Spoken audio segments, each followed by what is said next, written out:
जल्दी base.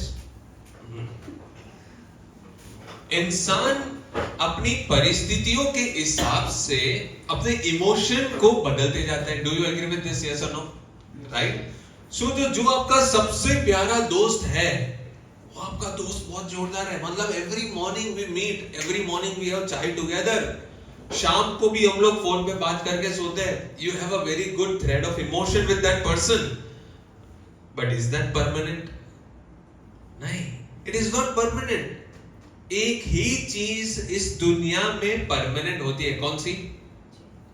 Very nice, change is the only constant.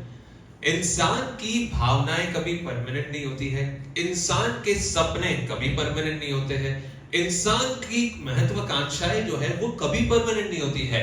और इसीलिए श्री कृष्ण ये कहते हैं कि अपने मन को समझो पार्थ, तुम जिसे अपना मान रहे हो वो तुम्हारा था ही नहीं। और ये जो बेचारा अर्जुन है, वो अर्जुन ये सोच रहा है, व्हाट इज ही टॉकिंग? क्या मेरा गुरु नहीं है? मेरे को, मैं जिसकी गोद में खेलता था वो भीष्म पितामह नहीं है? क्या बात हो रही है यार? What is all this? Like Krishna ji, just recall those days back. इन्होंने मुझे धनुर्विद्या सिखाई, इन्होंने मुझे वर्ल्ड का नंबर 1 आर्चरी चैंपियन बनाया, एंड यू आर सेइंग कि this is not the guy who I learned with? ये मेरा गुरु नहीं है? कृष्ण बोलता है, तू पहला ठंडो पड़, तू मारी बात सांभळ मालिको, હું તને સમજાવું।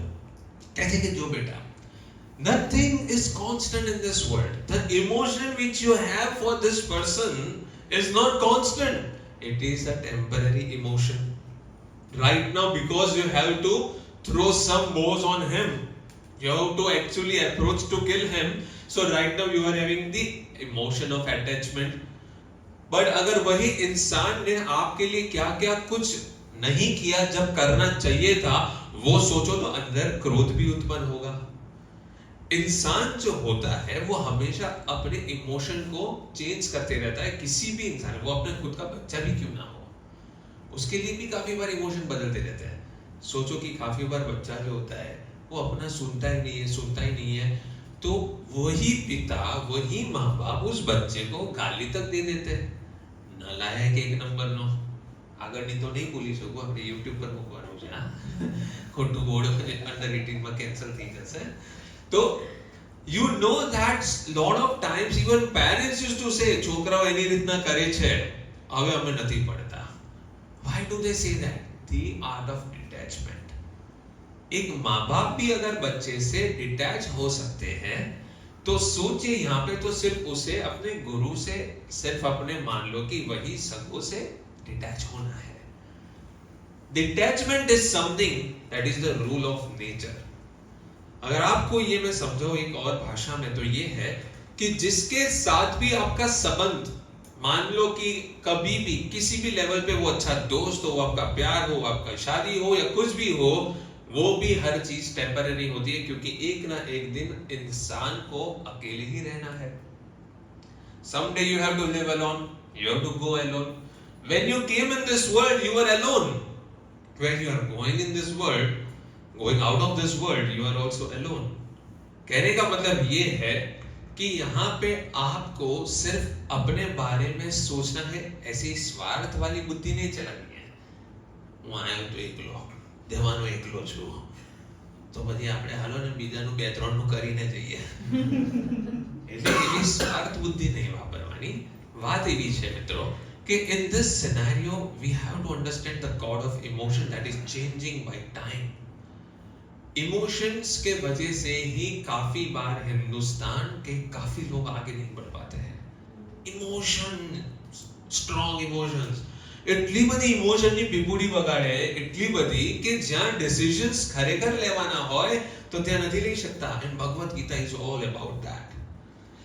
18 चैप्टर्स हमने नाम दे दिए हैं। कृष्ण भगवान ने ऐसे चैप्टर बोले थे, चैप्टर 1 આવું બોલ્યું ને? આ તો આપણે બનાવ્યું, સમજદાર લોકોએ બનાવ્યું છે, બરાબર છે? આપણા ભગવાન જ છે સમજદાર। બધા ઘણા લોકો, મહાન ઋષિઓ, બધાને આપણે બહુ પ્રણામ કરીએ, સન્માન કરીએ, એની નાની પરંતુ કૃષ્ણ ભગવાને ક્યારે બી ચેપ્ટર 1 કરી થોડી ચાલુ કર્યું હતું. નથી સમજો ઉભરે બકા ચેપ્ટર 2 હવે આય હજી નો સમજો કઈ માનો નહીં chapter 3. Krishna never did this. The point is these are not basically chapters like a syllabus. સાહેબ મારા 5 અધ્યાય મોડે છે. શું કરવાનું એનું? See, the thing is, Bhagavad Gita is not about learning by chapter and course wise. That cannot be a course. It is actually a book that how to live life. And there are 18 ways of living life. ये 18 अध्याय जो है वो 18 तरीके से अर्जुन को समझाने की कोशिश है. वो पहले तरीके से नहीं समझा तो दूसरा नहीं तो तीसरा. उन्होंने एक्चुअली 18 तरीके से अर्जुन को समझाया और 18 तरीके इनफ है इंसान को कुछ भी करने के लिए. इन्हीं 18 प्रिंसिपल्स ऑफ लाइफ से इंसान जो भी कुछ बनना चाहता है वो बन सकता है. आने वाले दिनों में we are also going to study a little bit part of Chanakya and Kautilya's Arthashastra. It's a very interesting theory. Number of successful business that you see in the market, they all stand on these 7 pillars. If any one pillar is not so founded well, strong नहीं है, कोई भी एक स्तंभ जो होता है अगर वो strongly founded नहीं है, कोई भी बिजनेस का केस स्टडी देख लो जो गिर गया आज तक वो सब गिरे हुए हैं. Right?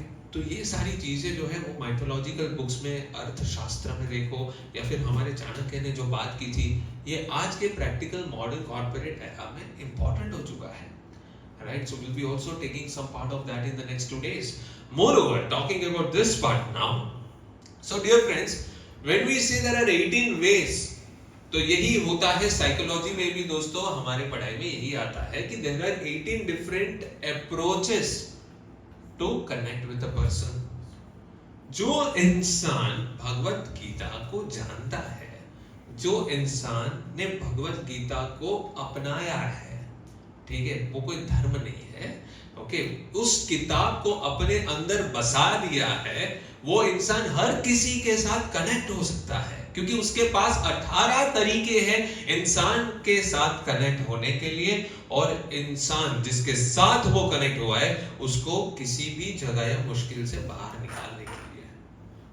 Because that is what is the book about. अब आप में से हर कोई यहाँ पे जो है वो अपनी जिंदगी की खुद छोटी से बड़ी लड़ाइयां लड़ रहा है. राइट? हर किसी की खुद की लाइफ की एक स्टोरी होगी. Everyone in their own life